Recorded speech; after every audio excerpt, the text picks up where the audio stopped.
Oke, udah direkam. Terima kasih Pak Atka.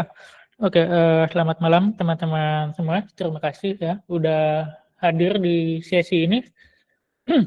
Jadi ini adalah lokakarya Blangkon yang pertama setelah sekian tahun, dan biasanya di awal pengembangan rilis distro Linux itu kita ngadain beberapa kelas atau workshop buat ngelatih kontributor baru gitu. Dan biasanya tuh latihan yang paling awal itu adalah pemaketan Debian.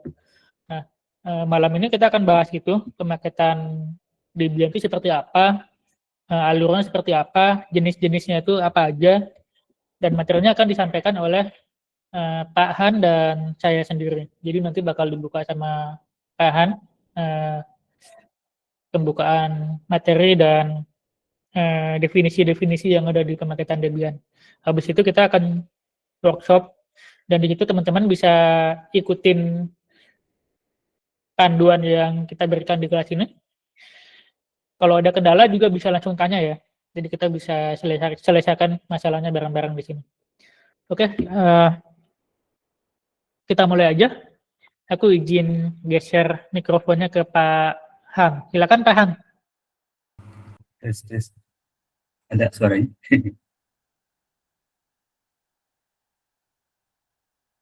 Sip, mantap. Oke, saya mau share screen dulu.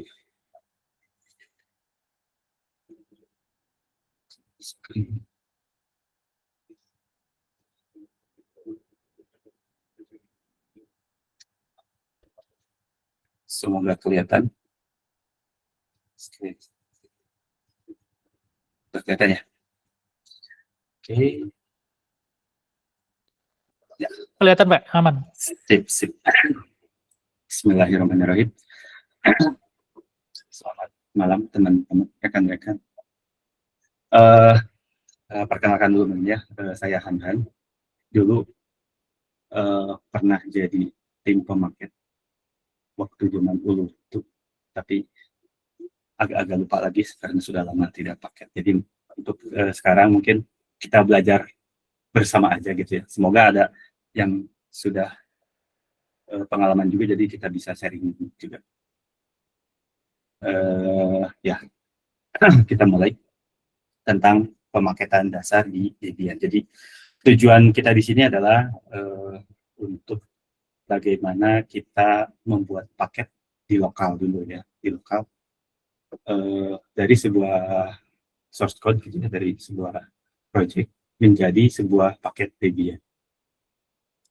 Jadi semoga ini cukup pemula lah ya, dan ya karena saya juga jadi pemula lagi ya, udah lama nggak memaketin, baru sebulan terakhir juga.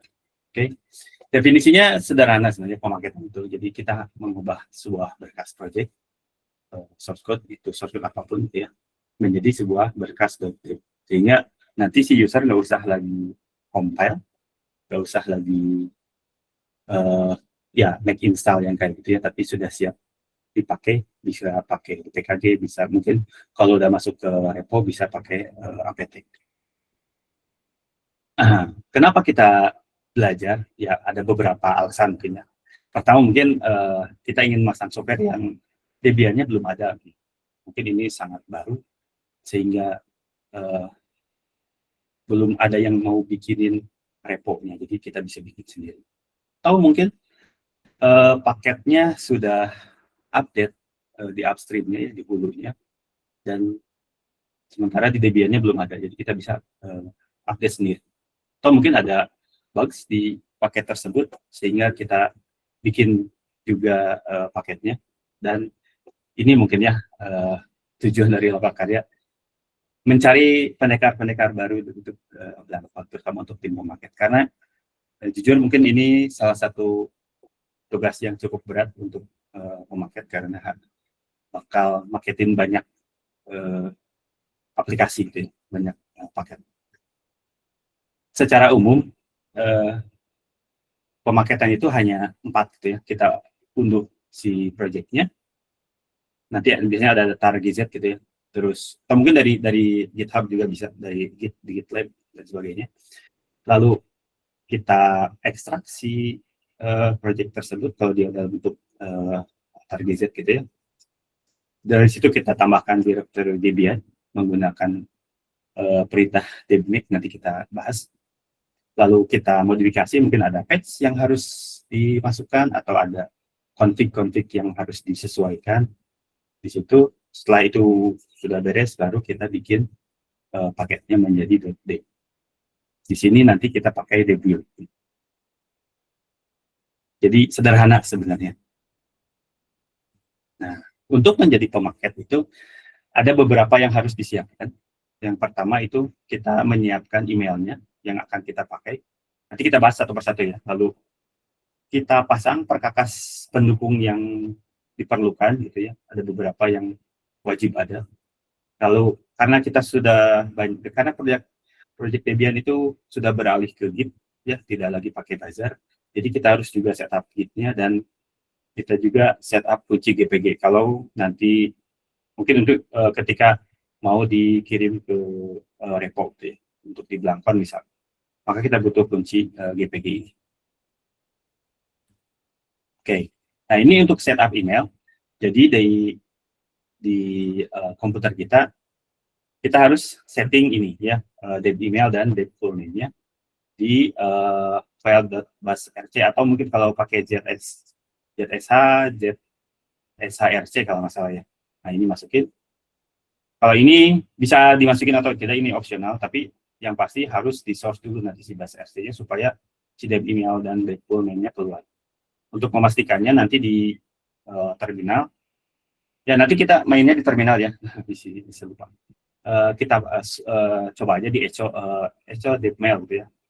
Kalau keluar berarti sudah sukses setupnya. Kalau tidak berarti coba di semacam di refresh ya si busnya di source bus RC-nya. Lalu kita pasang beberapa perkakas mendukung. Ini adalah tiga paket yang wajib ya. Ada build essential, script, dan build. Selain itu ada lagi aplikasi lain ya, paket lain. Itu tergantung dari paket yang akan kita build. Misalkan kalau mau paketin paket desktop base kalau nggak salah, itu harus masukin, kita harus install Inkscape. Nah kita berarti nanti kalau ternyata belum ada, nanti prosesnya akan gagal dan dijelasin aplikasi ini butuh dependensi apa aja. Nah itu harus kita install. Tapi ini yang paling esensial. Lalu kita setup Git. Kalau orang-orang yang sudah biasa pakai GitHub, mungkin ini udah ada ya. Tapi kalau belum ya silakan nanti di config juga, dibikin git config global username-nya apa, lalu user email-nya apa, supaya memudahkan. Dan ini untuk setup GPG-nya. Di sini ada beberapa yang harus diinstal. Ini saya copy paste dari dokumentasi yang dari Blankon ya. Jadi ini sebenarnya itu nggak usah lagi. Yang pasti ini GNU PG-nya harus diinstal. Lalu nanti di generate key-nya, nanti diisi data-data yang diperlukan. Lalu untuk melihat apakah sudah ada atau tidak, kita jalanin perintah ini, GPG strip K besar kalau nggak salah. Nanti keluar list GPG apa aja. Ya. Lalu kita ekspor kuncinya. Pakai Armor ini, ekspor, terus kuncinya apa, diekspor ke sebuah file. Ini namanya bebas ya. Nah, nanti kalau teman-teman di sini berminat menjadi tim pemaket, langkah ini sangat penting ya. Nanti kirim aja paketnya, kuncinya ke Pak Piko. Oke, kita contoh aja ya. Misalkan kita ingin membuat paket dari sebuah source code. Misalkan kita udah punya nih filenya apa gitu ya. File paketnya adalah misalkan debhello. Ini adalah salah satu paket yang ada di repo juga ya. Untuk pembelajaran. Kita download ini debhello. Versinya dia 0,0 ya. Nah, setelah kita download, kita buka berkasnya dengan tar min XDF juga sama banget ya. Nanti ini jadi ada directory baru deb-hello gini ya. Kita masuk ke sini, lalu kita jalankan deb-make. Ya. Nah itu Pak Piko sudah share ininya, repo yang akan kita pakai. Nah, gimana kalau dari GitHub? Oh iya, lupa. Ini ketika perintah deb-make ini akan bukan membuat Debian-nya ya. Ini baru hanya membuat berkas template Debian-nya. Nanti directory Debian-nya dibikin, lalu ada beberapa file yang dibikin juga, ada control, changelog, terus rules dan kawan-kawannya. Dan beberapa file example yang bisa kita contek. Lalu bagaimana jika kodenya dari GitHub? Nah, dari GitHub bisa kita clone dulu. Misalkan ini, saya juga udah bikin reponya di sini. Kita clone, lalu kita masuk ke direktorinya. Nah, ini perintah ini wajib, jadi kita tetap harus bikin arsipnya, format tgz-nya. Jadi kita bikin git arsip, formatnya targz bebas atau tarxz juga harusnya bisa, nggak apa-apa. Lalu outputnya disimpan di atas dari package hello ini, jadi sejajar dengan package hello dengan pakai versinya berapa. Jangan lupa branch-nya di mana. Misalnya ini branch-nya branch main. Lalu kita karena kita udah masuk di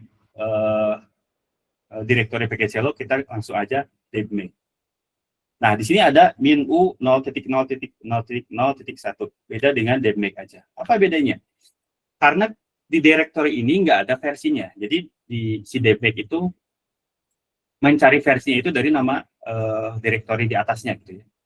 Kalau dari sini kan ada deb-hello strip 0.0, maka versinya adalah 0.0. Sementara kalau dari Git biasanya nggak ada versinya, maka kita harus tulis sendiri versinya di sini, min.u 0.0.1. Dan ini harus sama dengan ini ya. Kalau tidak nanti akan error.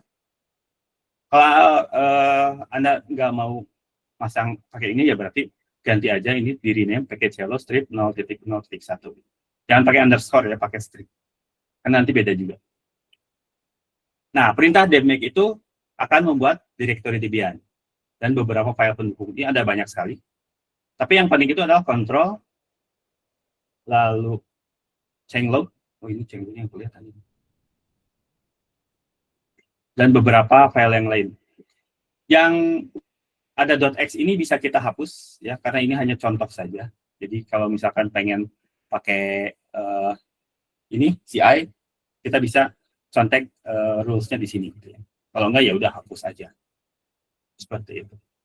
Nah, ini yang penting control, changelog, copyright, rules, dan nanti ada directory source-nya.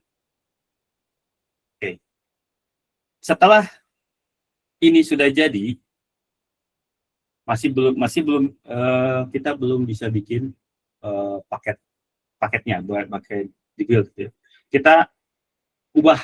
Nah, disinilah caranya dengan menggunakan DCH. Si DCH ini nanti untuk menuliskan perubahannya di mana gitu ya.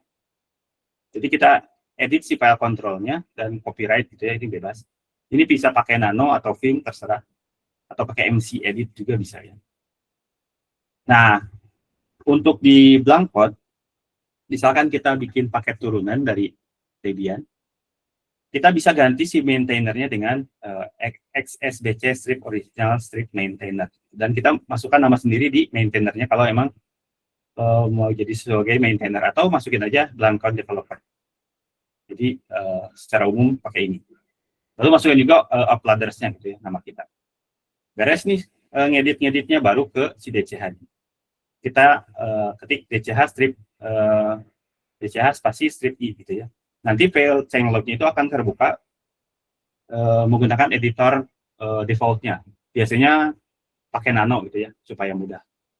Kalau Vim kan kadang suka lupa keluar editornya di mana. Nah, di sini akan dituliskan, ini semacam kalau di Git itu kayak commit gitu ya. Kita melakukan perubahan apa aja. Nanti si changelog akan dibahas secara ini di bawah, di belakang. Jadi kita tuliskan perubahannya, versinya diedit juga, lalu di save ya. Kalau di nano berarti Ctrl X terus Y gitu ya.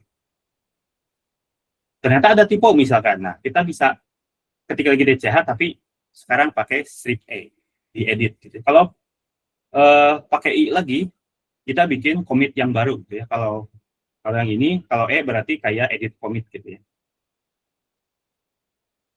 Oke. Nah, ini contohnya begini. Ini namanya paketnya apa, lalu ini versinya apa, nanti kita dijelasin. Lalu ini versinya apa. Jadi karena di Belangkon itu sekarang lagi mengembangkan lagi Verdi. Jadi kita tulis Verdi. Untuk ini biasanya dibiarin aja, disamain aja default. Lalu kita tulis di sini apa perubahannya. Misalkan menambahkan desktop atau menambahkan grafik buat background wallpaper misalnya gitu. Nah, ini dibikin secara otomatis dari nama dev full name dan dev email itu. Jadi kalau nggak ada ini, biasanya ditulis sebagai default si user yang login di komputer tersebut. Misalkan usernya admin, ya tulisnya admin gitu ya, atau nama login aja gitu. Emailnya biasanya @localhost. Makanya tadi di pertama di awal-awal kita harus setting email supaya di sininya muncul.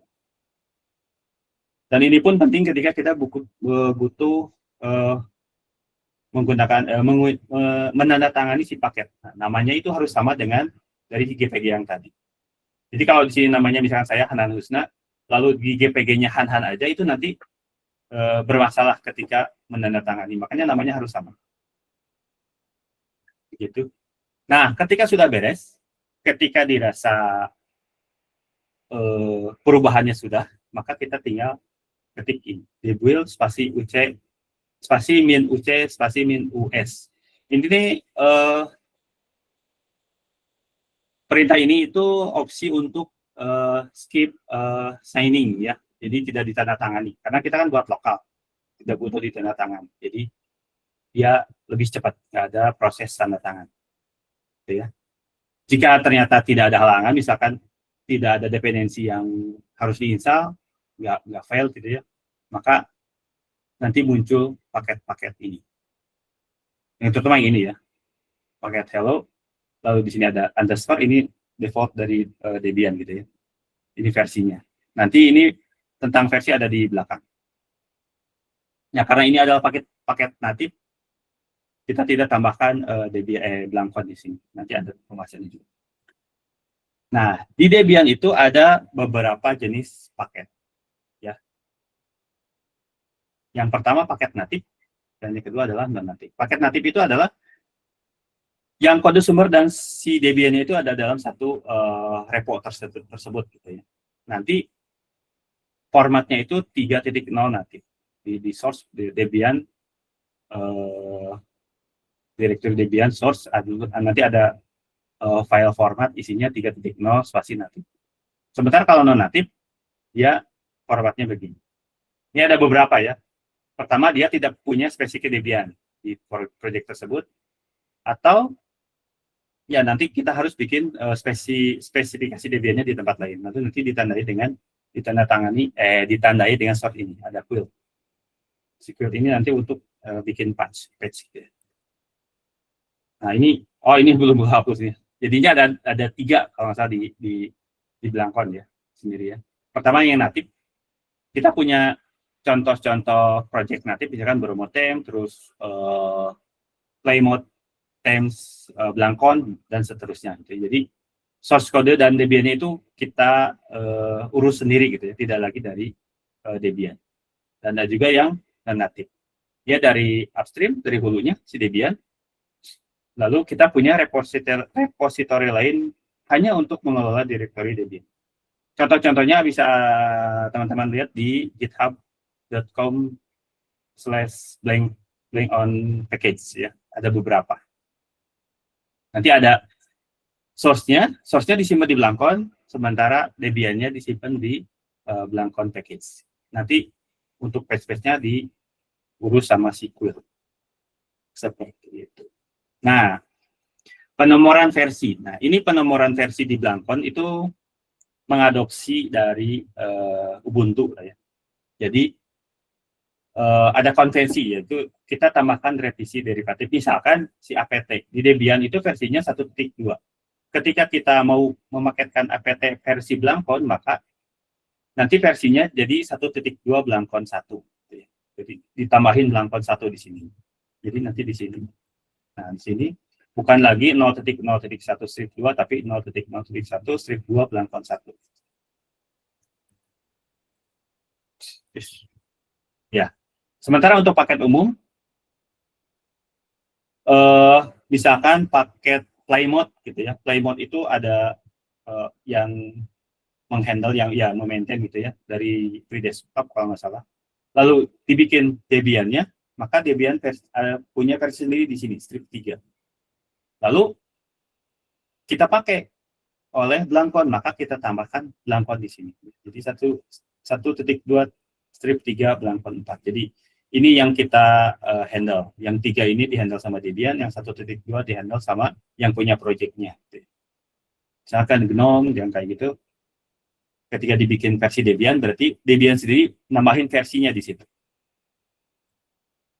Nah, ini contohnya begini. Misalkan Blankon repository setup. Ini natif di Blankon, jadi nggak usah ditambahin Blankon aja. Jadi 0.1.2 ini berarti punya Blankon sendiri. Kita handle, ya kita maintain, kita pelihara si paket tersebut. Kalau ada perubahan, dia tinggal naik 0.13 dan seterusnya. Lalu ada juga paket yang kayak gini, ya, Calamares settings Blankon. Kita berarti ngambil dari Calamares settings, lalu ngambil dari Debian juga, lalu kita handle untuk perubahan di Blankonnya. Di versi hulunya 11.0.4, revisi dari Debiannya 1, revisi dari Blankonnya 7. Berarti 7 kali kita ngedit si changelog-nya. Jadi tiap changelog-nya kita ubah, DCHI, berarti si versi ini berubah. Sementara yang ini ketika DCHI, si yang ininya berubah. Jadi setelah 1.2, 1.3, dan seterusnya. Nah, ketika versinya ditingkatkan, misalkan awalnya 0.0.1, maka dari Blankonnya adalah 0.0.1 strip 0. Karena kalau Debiannya nggak ada perubahan gitu ya, Blankon 1. Lalu kita ada perubahan, maka Blankonnya naik, Blankon 2. Gitu ya. Lalu misalkan ada revisi dari Debian, berarti asalnya 0 jadi 1. Si Blankon ini kita reset lagi ke 1. Lalu kita ubah lagi, ada perubahan lagi, misalkan typo gitu ya, ya ini naik. Ini. Lalu misalkan si source code sumbernya itu sekarang yang naik, maka jadi 0.0.2 strip 0 ketika Debian-nya tidak ada perubahan. Begitu. Dan ini juga di accept lagi. Seperti itu. Sampai sini ada yang mau ditanyakan dulu? Kalau bisa kecepatan gitu ya. Kalau nggak ada, mau saya lanjut lagi. Nah, ini tentang lebih dalam tentang directory Debian. Aduh, maaf, di pause aku. Nah, ini changelog. Changelog itu apa? Changelog itu seperti tadi saya bilang, seperti git commit gitu ya. Jadi, apa aja yang ditambahkan, diubah di versi tersebut. Dan dia ngeditnya di atas gitu ya. Jadi, yang atas adalah yang terbaru, nanti yang bawahnya berarti sebelum yang terbaru, seperti itu. Jadi, misalkan ini ada perubahan, berarti ini ke bawah, kita nambah di atasnya di sini. Yang terbarunya misalkan 0.0.1 strip 2 gitu ya. Nah, ini yang tadi. Di changelog-nya kayak gini. Si high itu nama paket, 0.0.2 adalah versi dari upstream-nya, 2 adalah dari hulu distro, berarti di sini Debian. Lalu Blankon 1 berarti nama distro yang kita pelihara, lalu satunya adalah pemaket yang ngeditnya gitu ya. Ketika ada perubahan berarti di sini berubah. Nah, ini Vertic adalah nama release dari distro Blankon yang sekarang kita kembangkan. Nah, untuk file control itu isinya adalah tentang metadata dari paketnya. Ada beberapa yang ini biasanya otomatis sudah dibikinin. Jadi kita tinggal isi aja. Jadi contohnya seperti ini. Nanti dependensinya ada di sini, apa aja gitu ya. Lalu kita bisa bikin juga deskripsinya di sini apa aja. Ini kalau kita tidak ubah, ketika kita bikin debuild akan error. Kenapa? Karena di sini sectionnya masih unknown. Jadi ini harus diisi ya. Saya lupa section ini isinya apa ya. Nanti bisa dicek aja di contoh-contoh repo. Tapi ini kalau bisa diisi. Gitu. Nanti di sini paket, misalkan dari satu paket itu bisa dibikin beberapa Debian ya. File Debian ada library-nya misalkan gitu. Nah, di sini dikontrol di settingnya, diurusnya. Nah, ini untuk copyright, lisensi yang akan dipakai. Ini harus disesuaikan dengan si source code-nya itu lisensinya apa. Gitu. Biasanya GPL atau apa gitu. Di sini sudah ada template-nya dari Debian. Tinggal kita sesuaikan saja. Ya, install. Nggak tahu nih, install masih ada atau enggak ya?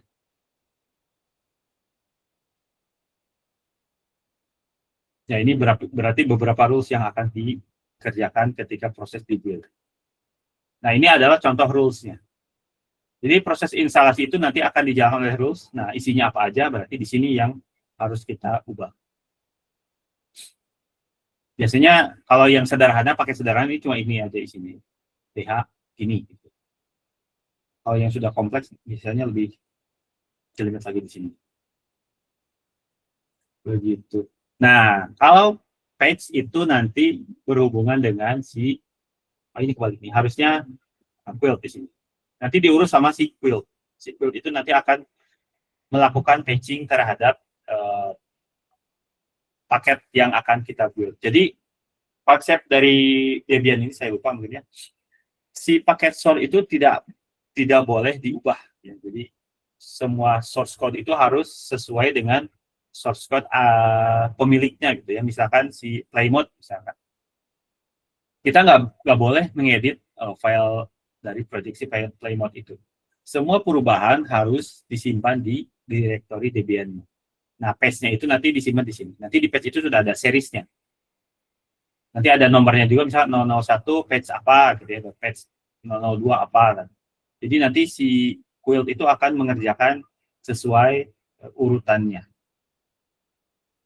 Jadi dalam proses di-build nanti source code yang aslinya itu nanti akan di-patch lalu baru di-compile. Ya. Nah, gitu. Sampai sini ada yang mau tanyakan dulu? Semoga tidak ada. Pak Piko, mau dilanjut? Oke, suara saya jelas ya? Jelas, Pak. Oke, aku izin share screen.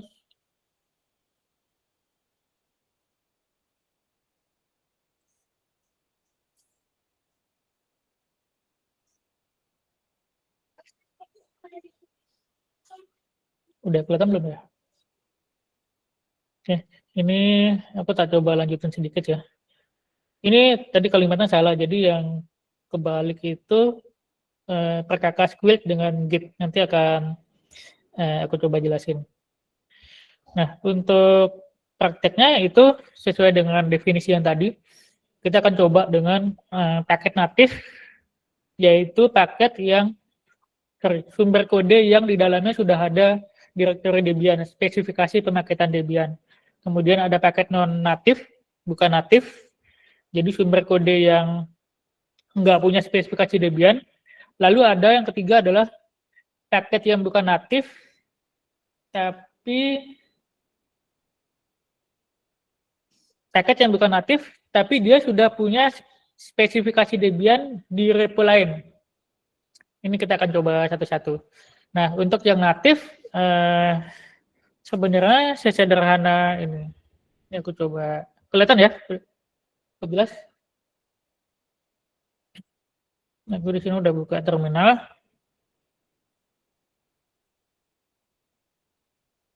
Aduh. Nah, ini sumber kodenya diambil dari Bromo. Kemudian seperti yang kita bisa lihat di sini, sumber kodenya mengandung direktori Debian seperti yang dijelasin sama Pak Han tadi. Ada spesifikasinya macam-macam di sini. Kalau untuk ngebangunnya, setelah kita memasang berbagai macam perkakas itu cukup dengan di build us min c. Itu dia akan ngebangun paketnya.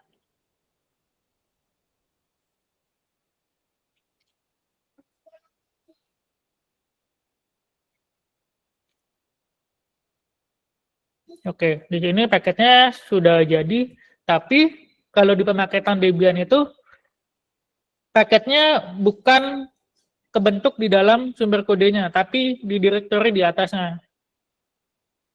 Jadi ini saya coba lihat direktori yang ada di atas Bromo, kebentuknya di sini. Yang ini. Nah, bagaimana dengan paket yang bukan natif? Itu aku sudah coba siapin repo-nya untuk latihan. Yang ini ya. Saya ganti dulu. Teman-teman bisa cloning. Dan isinya itu adalah sumber kode bahasa C yang cuma nyata hello gitu doang. Nah, sumber kode ini nggak punya spesifikasi Debian. Yang perlu kita lakukan untuk membuat dia bisa dipaketkan adalah pertama memasang perkakas-perkakas pendukung seperti yang dijelaskan Pak Han tadi.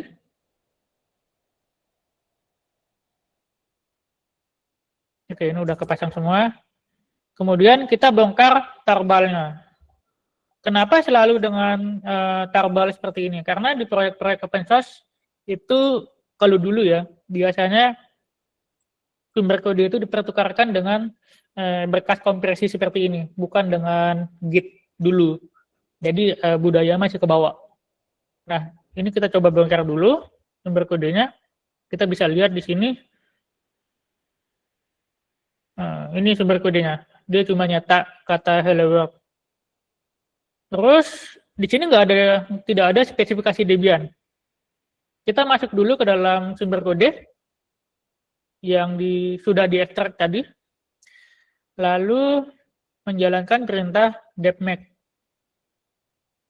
Nah, depmake ini fungsinya dia akan mencoba menganalisa sumber kode lalu membuatkan spesifikasi pemaketan Debiannya. Kalau teman-teman lihat di sini, ini udah kebentuk. Tadinya ini nggak ada. Nah, biasanya setelah spesifikasi Debian ini kebentuk, itu sebaiknya tidak langsung dibangun, tapi diedit-edit dulu, diubah-ubah. Apakah sudah betul, misalnya menambahkan nama maintainernya misalnya, dan lain-lain. Itu diperbaiki dulu. Misalnya, oh, saya cuma mau paketin ini untuk AMD 64 saja misal. Nah, itu dibener-benerin dulu. Baru kemudian setelah diperbaiki, kita bisa melakukan apapun yang kita mau ubah di paket ini. Tapi saat kita memiliki niat untuk memodifikasi sumber kodenya, itu kita tidak boleh langsung ngedit kodenya di sini atau ngedit yang ini. Itu nggak boleh. Kenapa begitu? Supaya kalau ada pembaruan dari sumber kode aslinya di upstream, itu bisa langsung kita tarik. Tapi kalau kodenya kita ubah, itu akan rentan konflik dan kita akan capek untuk merunutkan lagi perubahan yang sudah kita lakukan. Terus kalau kita nggak boleh ngedit sumber kodenya langsung, pakai apa? Nah, itu pakai yang tadi. Pakai yang ini. Perkakas namanya Quilt. Di sini kebetulan sumber kode ini tidak bisa langsung dibangun karena sistem Debian yang baru itu maunya kalau mau pasang binary itu bukan di local bin, tapi maunya di USR bin. Nah, jadi kita akan praktek sekalian mengubah sumber kode di sini, yaitu menghapus lokal ini. Nah, caranya gimana? Itu kita jalankan ini dulu. Mempersiapkan lingkungan untuk build ini. Terus kita refresh dulu. Kemudian, nah ini yang tadi dijelaskan bahwa build itu agak kebalik dengan Git. Kalau Git, kita tuh edit filenya dulu, terus kita Git add filenya kan, kemudian Git commit, kelar. Tapi kalau di build kebalik, kita harus definisikan dulu tambalannya, mendefinisikan file tambalannya, lalu kita pilih mana file yang mau kita edit, baru kita lakukan perubahan. Baru kita lakukan perubahan, hapus lokalnya, simpan, baru kemudian kita jalankan field refresh untuk menanamkan perubahan itu ke file yang ini. Lalu kita lihat isinya. Nah, perubahannya dibawa ke dalam file tambalan ini. Oke. Lalu habis itu ngapain? Nah, kita perlu mencatat perubahan itu ke dalam changelog yang tadi dengan perkakas di CH. Nah, di sini saya coba misalnya ya.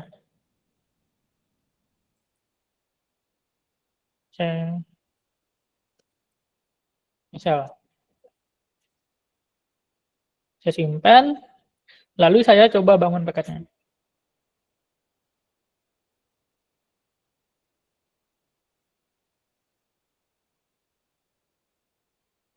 Nah, udah jadi.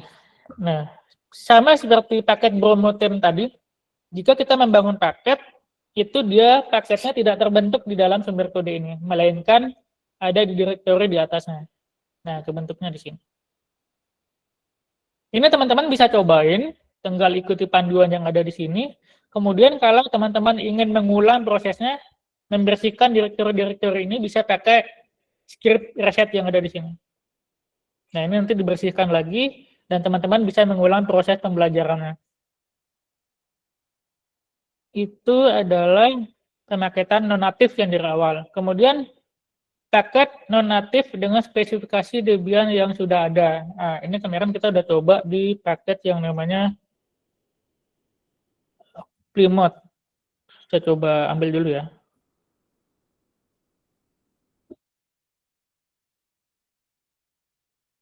Oh, bukan. Yang ini ya Pak Han ya? Root sama paketnya. Ya, betul.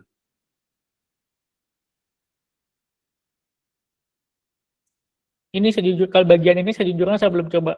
Tapi nggak apa-apa, kita coba sekarang ya. Hemat. Kemudian saya akan coba cloning dulu. Ini adalah spesifikasi Debian-nya, ada di repo terpisah. Hemat paketnya.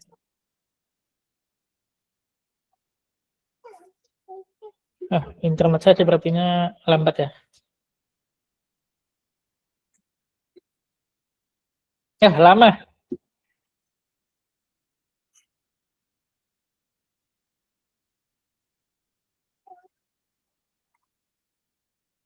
Ini memang internet di rumah saya itu kalau koneksi ke luar negeri itu lambat banget sih.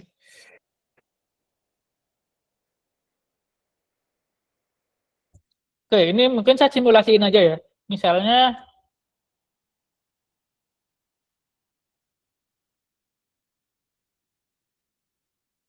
saya punya direktori sumber kodenya.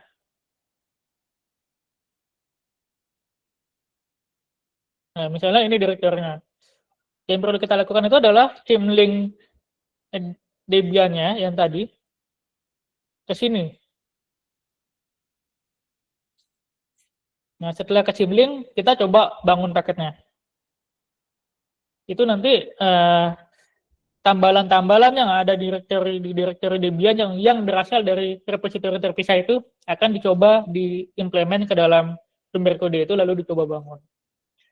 Nah, semua proses ini kalau saya coba visualisasikan itu seperti ini teman-teman.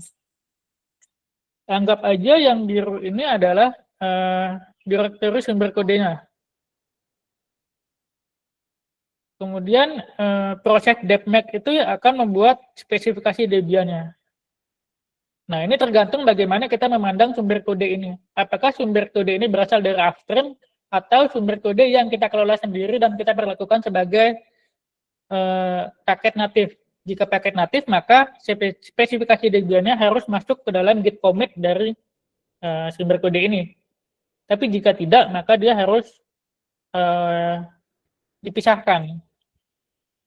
Nah, fungsinya root tarball ini adalah membuat salinan bersih dari sumber kode untuk paket non-natif supaya saat kita tambal, kita selalu punya referensi aslinya. Dari proses pembangunan itu akan terbentuk yang ini nanti. Sampai sini ada pertanyaan?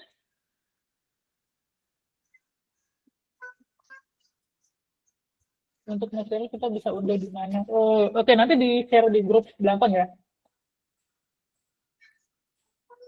Kalau tidak ada pertanyaan, aku izin lanjut ke ini di catatan. Aduh. Yang paling penting itu sebenarnya untuk memastikan versinya itu naik secara teratur. Kemudian teman-teman juga bisa belajar dari beberapa tulisan yang ditulis oleh pengembang Blankon yang lama seperti Pak Aftian, kemudian ada Pak Anto, lalu ada Pak Mahyudin, selain dari referensinya Debian yang di upstream ya. Tantangan pemaket kalau di Blankon itu apa sih? Yaitu kita perlu lancar membangun perangkat lunak apapun. Biasanya tantangannya itu muncul di ada dependensi yang kurang atau ada bug, kemudian bugnya harus kita tambal, kita harus cari tahu di upstream apakah sudah ditambal. Kalau misalnya belum ada, bagaimana cara nambalnya duluan, seperti itu. Juga diharapkan bisa terbiasa dengan masalah-masalah di luar ekspektasi. Nah, seperti yang diingatkan tadi bahwa kita perlu disiplin untuk menaikkan versinya secara teratur. Lalu soal IRGIS ini adalah perangkat lunak ekosistem untuk membantu pengembang Blankon memaketkan aplikasi-aplikasi atau perangkat lunak secara otomatis. Kebetulan kita sekarang pakai ini, teman-teman bisa pantau apa sih yang kami bangun di proyek Blankon. Itu ada berbagai macam paket. Di sini saat ini ada 4 maintainer yang ngebangun paket-paket ini. Jadi alih-alih ngebangun di lokal, kalau pakai IRGIS itu cukup dengan memasukkan URL repo-nya saja. Jadi nanti buildernya, workernya IRGIS yang akan mengurus pembangunan paket dan menyuntikkan paketnya secara otomatis ke repository. Lalu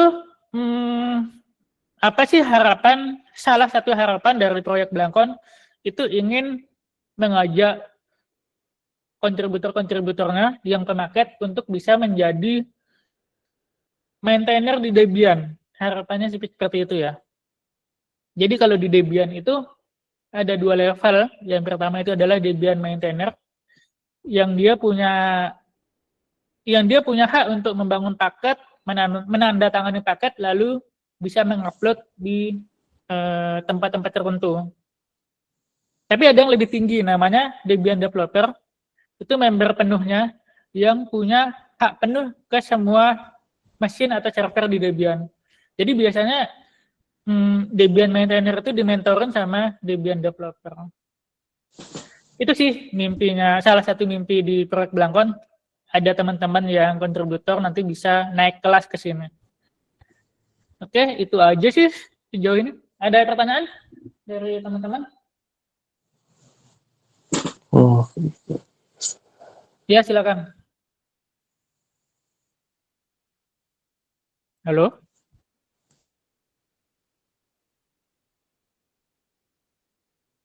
Itu di chat. Jika sebelumnya memakai Quilt, apakah seterusnya akan memakai Quilt? Jika di tengah-tengah berganti ke perkakas Git, apakah bisa? Enggak. Jadi sebenarnya Quilt dan Git itu tidak apple to apple. Git itu untuk mengelola versioning di sumber kode, tapi Quilt khusus untuk mengelola tambalannya saja. Jadi kalau kita ingin memodifikasi sumber kode itu, diharapkan tidak langsung modifikasi, tapi dimodifikasi lewat tambalan yang namanya patches tadi, yang ini. Nah, patches ini sebenarnya isinya hanya, kalau teman-teman lihat ya, ngulang lagi ya, sebentar saya coba ulang. Hanya div-nya aja, teman-teman. Perbedaan, file mana yang diubah, perubahannya apa yang dihapus, apa yang ditambah. Itu aja sebenarnya. Jadi Quilt itu membantu kita memanage berkas-berkas tambalan seperti ini dengan teratur. Kalau misalnya teman-teman punya 2 tambalan nanti, maka di dalam directory patches ini bakal ada beberapa file juga. Dan itu ada urutannya, nanti bisa diatur mana yang duluan ditambal secara berurutan. Untuk link prakteknya bisa dicek di mana? Link prakteknya saya kirimin di chatting ya. Saya kirimin di sini. Saya kirimkan lagi juga di grup Blankon Telegram kalau teman-teman ada di sana. Bagaimana cara tim Blankon memilih paket mana saja yang akan masuk ke rilisan Blankon? Oke, saya nangkap definisinya memasukkan paket atau memilih paket ini ada 2. Pertama, memilih paket yang tidak ada di repo-nya Debian, itu dinamakan sebagai paket cache namanya. Paket yang tidak ada di repository upstream yang kita sync sebagai repository milik Blankon. Kemudian ada lagi yang namanya paket rebranding, yaitu paket yang berasal dari upstream, lalu kita tambal atau modifikasi untuk keperluan rebranding. Contoh, kalau paket cache itu misalnya dulu kita punya yang namanya desktop Manowari. Nah, ini adalah perangkat lunak yang kita bikin sendiri, kita bangun sendiri, dan kita masukin ke repository kita sebagai paket cache. Paket yang tidak ada di upstream dan kita bikin sendiri. Kita pilih, atau ada perangkat lunak yang bukan kita bikin, tapi kita ambil, kita tarik untuk kita masukin ke dalam repository Blankon. Itu juga masuk ke definisi paket cache. Kalau paket rebranding, contoh, di Blankon itu ada installer namanya Calameres.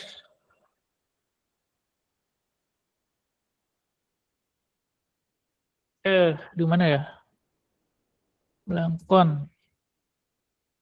Nah, di Calameres itu kita melakukan perubahan seperti kita pasang logo kita sendiri misalnya. Kita pasang gambar kita sendiri, kita ubah tulisannya dari Debian ke Blankon. Nah, itu paket-paket dari upstream yang kita paketkan ulang untuk keperluan rebranding. Mudah-mudahan bisa menjawab ya, Pak Erwin. Ada pertanyaan lagi, teman-teman? Mungkin nambahin Pak tentang pertanyaan dari Pak Ahmad. Sebenarnya sudah ada alternatif untuk Quilt. Jadi tapi sistem pemaketannya jauh berbeda. Jadi nggak pakai lagi Debmake, nggak pakai lagi dibuild, pakainya GBP, Git Build Package kalau nggak salah. Nah, tapi kami sendiri belum pernah coba ya, karena pakai Debmake aja masih meraba-raba gitu ya. Nah, untuk pakai GBP ini benar-benar memanfaatkan fitur Git gitu ya. Saya lupa kemarin dapat ya bacaan tentang menggunakan alternatif dari Quilt, tapi saya lupa nama aplikasinya apa gitu. Jadi sebenarnya bisa pakai Git aja, tapi ya nantinya pakai GBP. Cari aja, mungkin bisa googling tentang Git Build Package begitu. Oke, terima kasih Pak Han. Ada pertanyaan lagi. Sekarang di Blangkon sudah ada beberapa paket kas. Belum ada Pak Arif. Jadi saat ini target kami adalah mencoba mengumpulkan sebanyak mungkin kontributor yang inti, yang sangat teknis, kemudian memastikan alur pengembangannya berjalan ujung ke ujung, dan memastikan kita bisa menghasilkan minimal ISO yang stabil, repo yang stabil dulu, baru nanti pelan-pelan kita akan memikirkan kita mau bikin perangkat lunak apa nih, apakah kita akan coba bangkitkan lagi Manowari dan lain-lain. Karena kalau kita kejar paket kas sekarang itu kayak seperti salah arah ya, fondasinya tuh belum kuat gitu. Jadi fondasinya belum kuat. Nanti kita coba lihat minat teman-teman juga. Nah, kalau memang banyak yang pengen Manowari bisa hidup lagi, kita akan coba ke sana. Nanti di pemaketan Blangkon apakah ada rilis semacam repo non-free? Non-free. Ada. Jadi kebetulan hari ini dari kemarin ya, itu kita mencoba untuk aku share screen lagi. Mencoba untuk menyelesaikan sebuah masalah di mana ISO kita yang ada di sini itu kemarin tidak bisa diinstal di komputer yang GPU-nya AMD sama Nvidia. Itu ternyata kita lupa untuk mengambil dari Debian yang namanya non-free firmware. Itu ada di Debian. Terus kita coba sinkron juga. Tempatnya dari sini kemarin. Nah, lalu kita coba masukin paket-paket non-free ini supaya saat di-boot ke sistem yang ada perangkat lunak yang peripheral yang drivernya itu enggak free, itu bisa hidup, bisa jalan. Akhirnya hari ini kita bisa boot sampai desktop. Jadi memang kita akan coba rilis ISO yang di dalamnya sudah mengandung firmware yang non-free. Kebetulan distro-distro besar seperti Ubuntu, Debian juga sebenarnya itu sudah agak lunak sekarang untuk membawa perangkat lunak yang non-free ke dalam ISO mereka. Kira-kira seperti itu.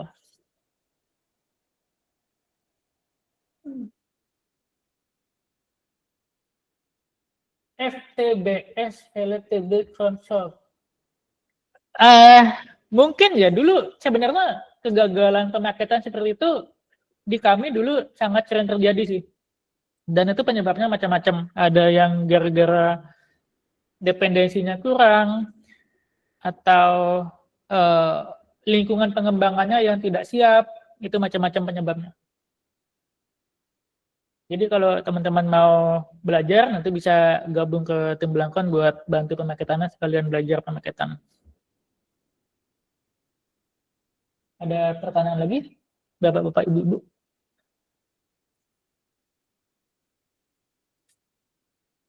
Nanti kalau pertanyaannya belum kepikiran,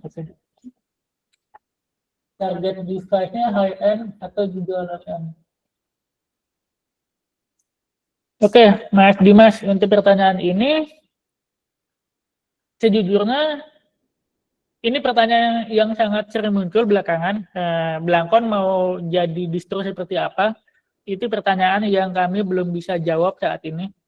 Apakah bahkan target penggunanya pun kami belum tahu. Apakah mau bikin distro buat pekerja IT, apakah mau bikin distro buat security yang fokus ke situ atau apapun itu, kami belum tahu karena masih membangun fondasi pengembangannya dulu. Terus apakah bakal support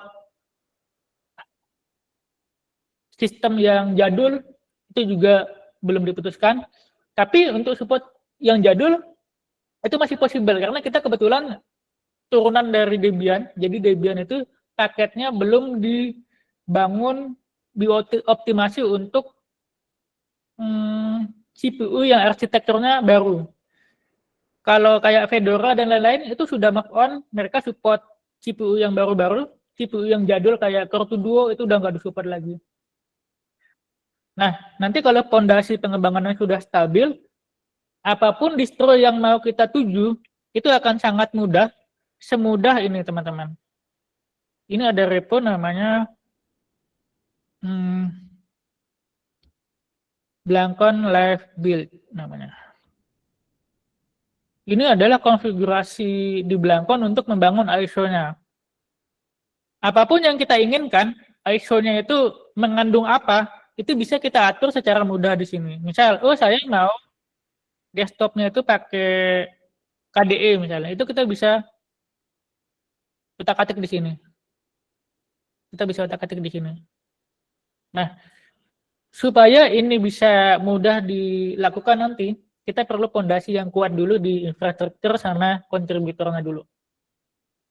Ya, jadi doakan kami bisa mencapai itu nanti. Penaketan ini pakai Debian berapa, Pak? Disarankan Debian yang 12 sampai 13. 12 itu berkurang kalau nggak salah ya. 13 itu trik sih. Pakai Ubuntu juga bisa kok. Ini kebetulan saya pakai Ubuntu itu lancar. Selama turunannya Debian yang versinya nggak terlalu jauh dengan rilis sekarang. Untuk desktop, apakah akan stay di GNOME atau ke yang lain? Itu mudahan bisa terjawab dengan yang tadi ya. Selama kita berhasil membangun fondasi pengembangan yang kuat, baik secara infrastruktur maupun kontributor, apapun ISO atau rilis yang kita inginkan nanti itu bisa diedit-edit dengan mudah di sini. Jadi bukan tidak menutup kemungkinan Blancon bisa rilis ISO yang jumlahnya banyak. Ada KDE, macam-macam dan lain-lain. Oke. Nah, kalian kalau mau coba butuh mesin, kita ada mesin yang gampang dibikin VM. Jadi teman-teman yang mau butuh mesin buat belajar bisa kontak nanti di grup Blancon ya. Ada pertanyaan lagi, teman-teman? Atau mungkin ada tambahan dari Pak Han? Gaya rilis Blancon. Oke. Gaya rilisnya itu akan berbentuk poin. Kita rilis, kemudian kita support. Mudah-mudahan bisa disupport selama 1 tahun, 2 tahun kalau memungkinkan. Habis itu kita coba mulai ulang siklusnya lagi untuk merilis versi baru. Kenapa bukan rolling release? Distro-distro yang rolling release itu mereka kontributornya sangat kuat untuk ngejagain update paket secepat itu bisa dijaga kestabilannya. Jadi kalau saya juga pengen kayak gitu sih. Tapi dengan jumlah kontributor yang sekarang itu sangat berat kalau harus rolling release.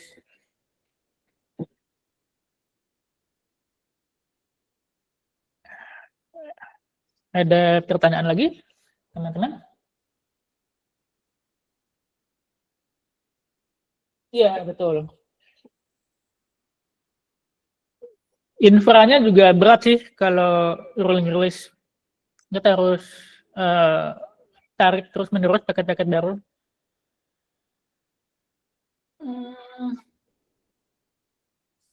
Ada pertanyaan lagi, teman-teman? Atau Pak Han ada tambahan, Pak? Cukup, Pak. Aman. Oke, teman-teman. Kita udah habis ya materinya. Kalau tidak ada pertanyaan lagi, atau kalau teman-teman belum kepikiran ada pertanyaan, tapi nanti pertanyaannya muncul belakangan, itu teman-teman bisa gabung ke grup Blancon untuk tanya kami soal apapun di situ. Oke, terima kasih semuanya sudah hadir di Lokakarya malam ini. Dan Blancon itu sebenarnya bakal melanjutkan Lokakarya ini berkelanjutan. Materi berikutnya itu kalau nggak ngebahas soal IRGIS, itu akan ngebahas soal repository. Bagaimana sih membangun repository Debian dari awal, kemudian mengelola paket-paket yang ada di dalam repository itu. Nanti ditunggu aja kabarnya kapan kita akan lokakarya, dan seperti biasa kelasnya akan dibuka untuk umum. Oke, terima kasih. Selamat malam. Thank you semua. Terima kasih, Pak. Selamat malam, Pak Beko.